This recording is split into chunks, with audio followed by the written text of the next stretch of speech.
Hello, my friends. It's Mrs. McDuff.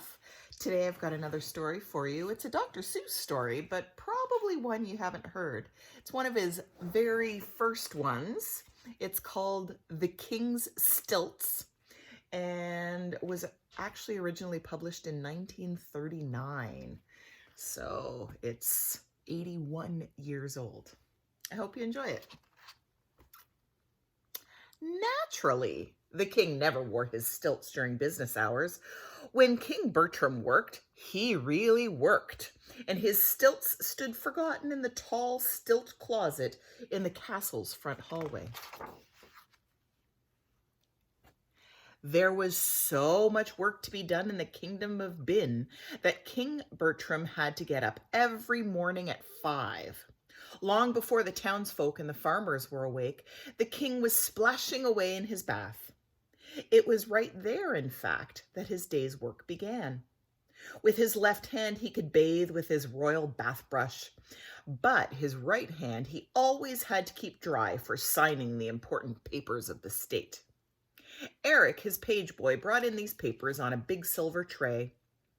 He stood attention at the foot of the tub, while old Lord Droon took the papers one by one and held them over the water for His Majesty to sign. "Sign here, sign there," old Droon would say, "and hurry, sire, hurry. There are hundreds more to come." It was just the same at breakfast. The king cut and buttered his toast with only his left hand. With his right, he kept signing royal orders and commands. By 7 every morning, the king had always finished more business than most kings do in a month. He had to get all this work done before 7, for that was the hour when his big work commenced, the most difficult and important work in the whole kingdom of Bin. This was the work of caring for the mighty dike trees that protected the people of Bin from the sea. The sea pushed against the kingdom on 3 sides. The kingdom was a low one, the sea was a high one, and only the dike trees kept the sea from pouring in.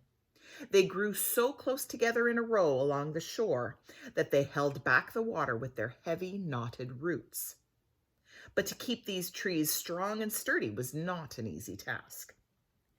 They were more spicy than pine trees. Spicy than pine trees, and their roots were very tasty to a certain sort of bird. This was a kind of giant blackbird with a sharp and pointed beak. Nizzards, they were called by the people of Bin. These nizzards were always flying about over the dike trees, waiting for a chance to swoop down and peck. If nobody stopped them, the roots would soon give way. Then the sea would pour in with a terrible roar, and every last soul in the kingdom would drown. But King Bertram did not permit this to happen. He had gathered together in his kingdom the largest and smartest cats in all the world and had trained them to chase the nizzards away.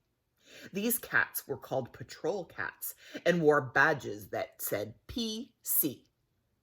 "Everything in Bin," said King Bertram, "depends on our patrol cats. They are more important than our army, our navy, and our fire department too, for they keep the nizzards away from the dike trees, and the dike trees keep the ocean back out of our land. 1,000 cats in all. They divided up the work. 500 guarded the kingdom by day. The other 500 kept watch through the night." At 7 every morning came the changing of the cat guard. At the sound of a trumpet, the king left his breakfast and mounted his horse for the daily review. Fresh, brisk, and well-fed, the 500 day cats marched past him toward the dike trees to take up their watch. At the same time, the night cats, muddy, tired, and hungry, headed home to their kennels for their 12 hours rest. There was rest for the cats. There was none for the king. It took every minute of his morning to see that they were given the very best of care. The huts that they slept in must be kept clean and tidy. Each cat must be brushed and his whiskers trimmed just so. The cat kitchen was even bigger and grander than the king's, and the cooks who did the cooking were the chief cooks in the land. "Your Majesty," the chief in charge of fish would always say, tell us that you think the food we feed our cats is perfect." And the king would look over the huge wet baskets of fish, choosing only the finest and freshest to serve to his patrol cats. So went the morning. Then all afternoon, both in winter and summer, the king made his rounds by the edge of the sea. Every root of every dike tree he inspected every day. But finally, at 5 o'clock, the great task was finished. Then the king smiled. "A hard day," he'd say, "full of nizzardly worries. A long day," he'd say. "Now it's time for some fun." This was the moment King Bertram lived for. When he worked, he really worked. But when he played, he really played. "Quick, Eric," he'd shout. "Quick, Eric, the stilts." Down the slope from the dike trees, away from all troubles, the king and Eric would race like two boys, straight to the tall stilt closet in the castle's front hallway. Out came the stilts. Up leapt the king. High in the air, his royal robes streaming, he'd race through the marble halls, out across the terrace, up and down the garden stairs. Black-spotted coach dogs barked and romped beside him, nipping at the heels of his flashing red stilts. The townsfolk looked on from the walls and just loved it. "A grown-up king on stilts," they'd say. "Does look rather strange. But it's hard work being the king, and he does his work well. If he wants to have a bit of fun, sure, let him have it." But there was one man in Bin who didn't like fun. He didn't like games. He didn't like laughing. This man was a scowler. This man was Lord Droon. "Laughing spoils the shape of the face," he declared. "The lines at the corners of the mouth should go down." Every afternoon, when the stilt hour grew near, Lord Droon would slink away to his room in the northwest tower and sulk. "Such carryings on," he would mutter in disgust as he spied on the king from his window. "Look at his crown bouncing up and down on the side of his head. Look at his beard flapping in the wind. Look at him laughing, right out in broad daylight in front of the townsfolk. I must do something about this." And one day he did. One Wednesday, just before supper, when he thought the king was out, Lord Droon tiptoed down to the front hall. The guards at their posts were dozing. Without the smallest sound on the hard stone floor, Droon crept to the stilt closet, pulled back the ancient door, and reached in. It took only a second. He had the king's stilts. He unbuttoned the top of his long robe and shoved them down inside. Then he sneaked past the guards again and slipped through the door. Down the steep, slanting stairway, Lord Droon marched with the stilts, down to the furnace to burn them. "This is the end of the king's foolish stilt walking," he mumbled to himself. Then suddenly from around the bend of the stairs below came the sound of happy whistling. The king! Lord Droon stopped still, almost frozen with fright. He tugged and pulled at his long flowing gown, struggling to cover the stilts, but he couldn't. The ends were too long and stuck out. "Droon, Droon," gasped Lord Droon, "you'll be caught." He turned and fled back up the stairway. Nearer and nearer came the king, but Droon couldn't climb any faster. The stilts clattered and they banged and spanked against his knees. He looked up and saw a window. Stepping up to it quickly, he poked his head out. He looked down into an alley. A small boy was passing. It was Eric, the page boy. "Psst, you!" Lord Droon hissed in a hoarse, nervous whisper. Eric looked up astonished. "Yes, sir?" He bowed politely. "Take these stilts," commanded Lord Droon. "Take them away. Bury them deep where no one can ever find them. Bury them by the sea, by the dike trees. Lord Droon flung the stilts from the window. The king's stilts? Bury them? Eric didn't know what to think. It will spoil all his majesty's fun, he stammered. You're impudent, said Lord Droon harshly. I said bury those stilts. What's more, young man, don't you ever come back or I'll have you locked up. I'll have no impudent boy around this castle. But I'm the king's own page boy, gasped Eric, hardly able to understand this dreadful command. You were the king's own page boy, snapped Lord Droon. He pulled in his head and slammed down the window.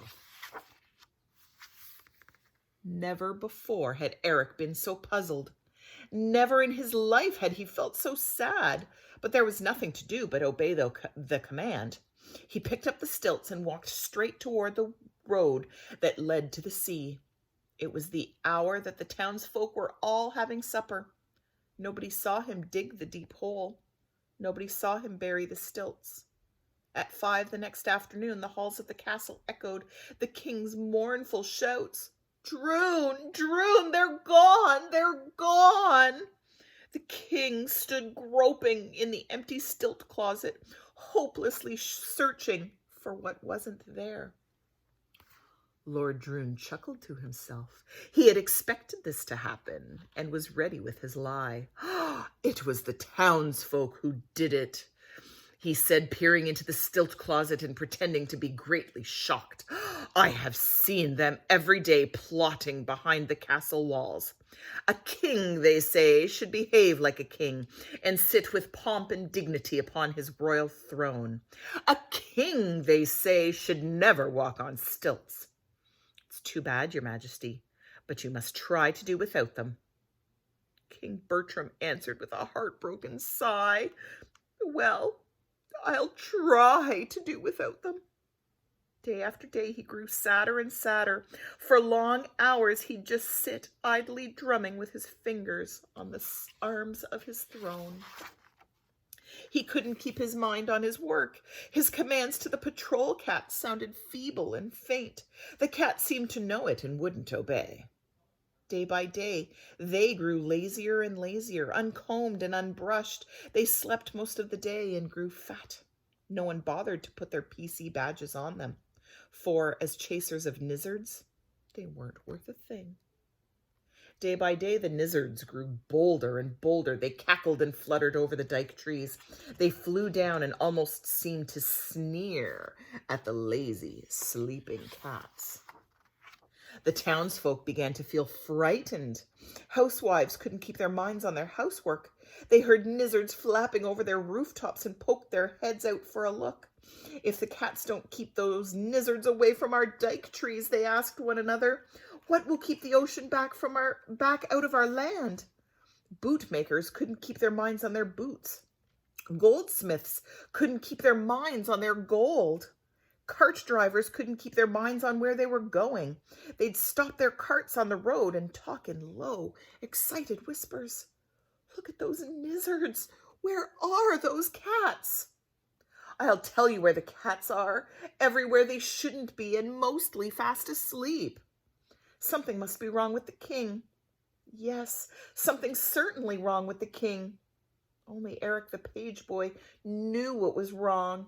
Night after night he tossed in his bed thinking of the stilts lying deep underground. Finally, one night he could stand it no longer. Droon or no Droon, he would go to the king. At dawn the next day he leapt out of bed and made straight for the castle. Breathless and panting, he raced through the royal gates and up the broad stairs. The king was strolling sadly on the terrace with Lord Droon and 2 guards. Eric rushed up. He must tell the king. Droon or no Droon, he was going to tell. But Lord Droon saw him coming and stepped quickly forward. Impudent boy, what are you doing here? Before Eric could answer and push past him to the king, Lord Droon had grabbed him. He looked at Eric sharply, and suddenly the corners of his mouth turned up in a grin. A shrewd, evil grin. Your face, he said. What's wrong with your face? My face, said Eric. He rubbed his hand over his forehead. It was merely hot and moist from running. Nothing at all is wrong with my face. It's red, said Lord Droon, with the sly look he always had when he lied. It's awfully, awfully red. Measles, he shouted. Ho, guards, take him away. Lock him up. I haven't measles any more than you have, shouted Eric. It's a trick, a nasty, Droonish trick. Let me talk to the king. But they dragged poor Eric, fighting and kicking, away from the king and down the castle stairs. 5 minutes later, Eric found himself locked up in an old deserted house on the edge of the town. From his second-story window, he could see the 2 guards, spears crossed just below him, barring the door. Through the roof, he could hear the noises of the lizards. Their beaks were hard as iron and scratched through the air. Eric shuddered. There must be a way to escape. Round and round the room he paced, thinking and thinking. He went to the window and looked down again. Then he whistled softly. He had an idea. Very quickly, Eric slipped off his belt. He pushed the end through the buckle and made a lasso. Then he leaned from the window and aimed for the spear points. He dropped the loop. It caught. He jerked the belt tight and tied a quick knot. Look, guards, look, shouted Eric as he jumped up on the windowsill. Your spears are tied together. If the guards had dropped their spears, they could have caught him in a second, but they didn't. They just yelled at each other and yanked and tugged, trying to pull the spears apart. By the time they finally had them untied, Eric had sprung to the tree outside his window, slid down the trunk, and quietly escaped. Eric ran through backyards and alleyways to escape the angry guards. The streets were deserted, no people at all. They were all at home, trembling with their window shades pulled down. The air was full of the chittering and chattering of lizards. They were cutting through the clouds like flying black knives, flying nearer, flying lower down to the earth to eat the dike tree roots, soon to let the sea pour in. Eric ran. He turned a corner. He stopped and stared with horror. Flowing gently toward him down the sloping alley came a little trickling stream. Water, he whispered hoarsely. He dipped in his finger. It tasted of salt. Seawater! One dike tree must already have been eaten clean through. Not a second to lose, gasped Eric. I must dig up the stilts. Up to the hill, up the hill to the dike trees where the king's stilts lay buried, right into the very thick of the lizards. They flapped and screeched about him. They hissed as he dug. Gritch, gritch, snarled the lizards. Gritch to you, snapped back Eric, furiously pelting them with fistfuls of mud. The harder they fought him, the faster he dug. His fingers touched the stilts at last. He pulled them from the ground. Stilts bouncing on his shoulder again, Eric ran. The road to the castle took him back through the town. The streets were still deserted. Close by the door of an old tailor shop, Eric stopped for an instant to rest. The stilts had begun to hurt his shoulder. Those guards, he thought, I wonder where they are. He found out all too soon. From around the corner, at his very elbow, suddenly bellowed the angry voice of old Lord Droon. You, guards, guards indeed, to let a little pipsqueak of a boy tie up your spears. Dunderheads, search every street, search every house. Eric heard the clatter of their heavy hobnailed boots. No time to run, nowhere to hide. Wait! Those clothes in the tailor shop. Eric ducked inside. An instant later, Lord Droon and the guards appeared around the corner. Search that tailor shop first, commanded Lord Droon.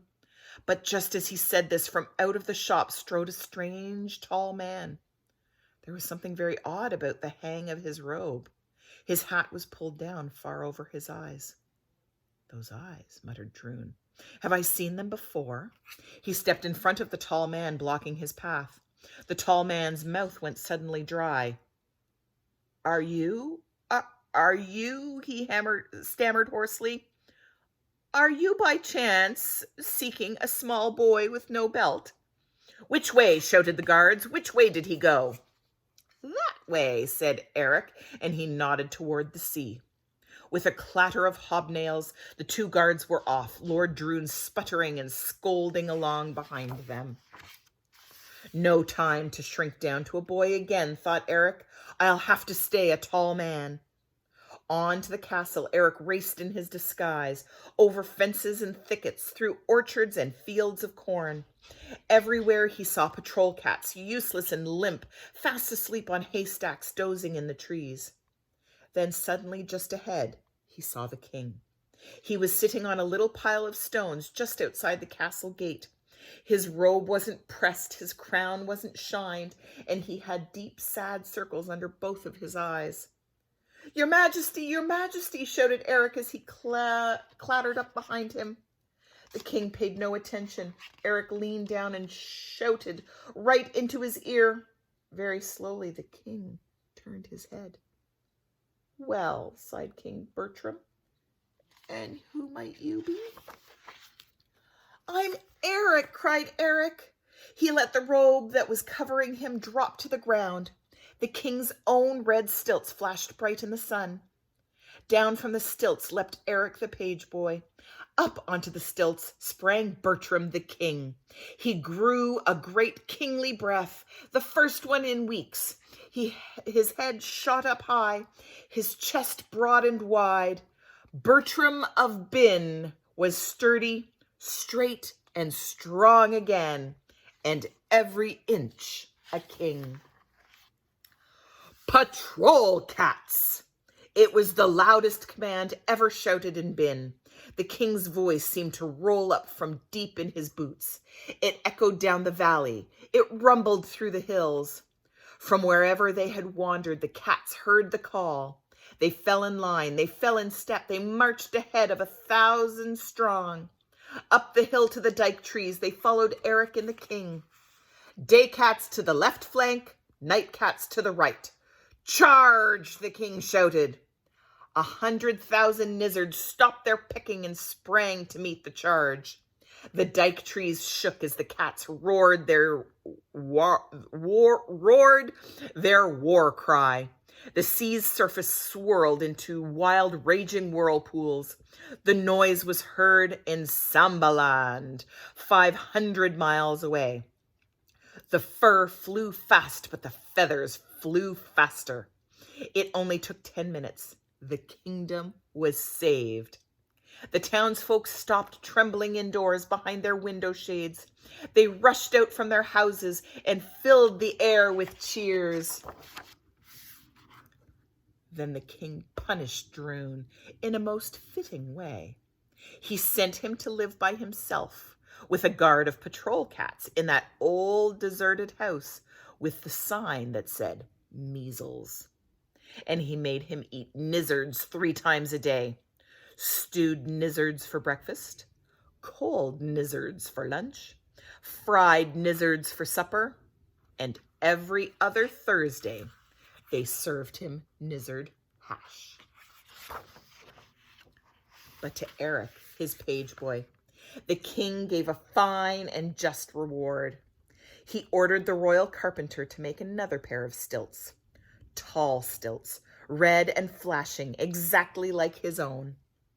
And from then on, every day at 5, they always raced on stilts together. And when they played, they really played. And when they worked, they really worked. And the cats kept the nizzards away from the dike trees, and the dike trees kept the water back out of the land.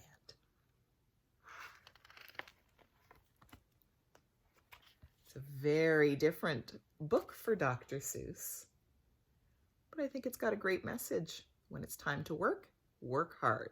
But when it's time to play, make sure you play hard. Have a great day.